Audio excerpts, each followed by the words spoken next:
গাইবনি? হ্যাঁ, গজল পছন্দ করেন? সবাই আমার সাথে গাইবেন, আপনাদের পরিচিত গজল গাইব, সবাই একটু গাইবেন।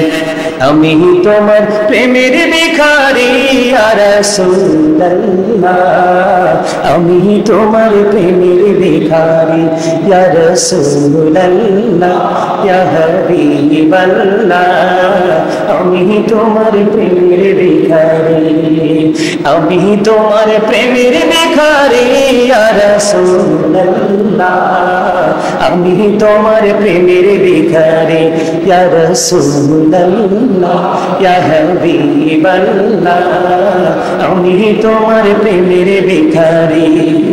তোমার প্রেমের গো রাসূল নাই যে তুলনা, নাই যে তুলনা গো রাসূল, নাই যে তুলনা।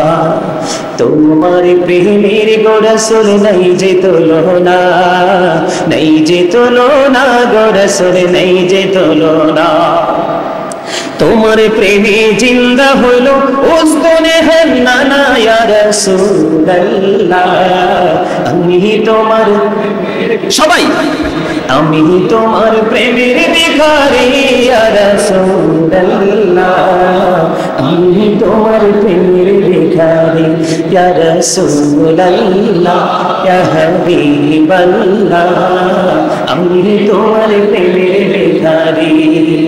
তোমার প্রেমেতে আমার কলি জায়াঙ্গার, কলি জায়াঙ্গার গো রাসূল, কলি জায়াঙ্গার। তোমার প্রেমেতে আমার কলি জায়াঙ্গার, কলি জায়াঙ্গার গো রাসূল, কলি জায়াঙ্গার। দেখা দিয়া শান্ত করো সাফিয়ে কাউসার ইয়া রাসূলুল্লাহ, আমি তোমার প্রেমের ভিখারি ইয়া রাসূলুল্লাহ, ইয়া হাবিবাল্লাহ, আমি তোমার প্রেমের ভিখারি, আমি তোমার প্রেমের ভিখারি ইয়া রাসূলুল্লাহ, আমি তোমার প্রেমের ভিখারি। মারহাবা। জুমার দিন তো বেশি বলা যায় না। সম্মানিত উপস্থিতি, আজকে আবার আরেকটা হাদিস মনে পড়েছে, বলবো? আমার নবীজি যখন মসজিদে নববীর মধ্যে মিম্বর হয়েছিল, মসজিদে নববীর মিম্বরে দাঁড়িয়ে আজকে আমি যেইভাবে নবীজির শান গেয়েছি, ঠিক তৎকালীন সময় আজ থেকে ১৫০০ বছর আগে হাসান ইবনে সাবিত রাদিয়াল্লাহু তাআলা আনহু এমনি ভাবে আমার নবীজির শান গেয়েছিলেন। আর আমার রাসূল খুশি হয়ে বলেছিলেন, আল্লাহ হাসান ইবনে সাবিতকে রুহুল কুদ্দুসের মাধ্যমে সাহায্য করো। আওয়াজ তুলে বলেন না সুবহানাল্লাহ।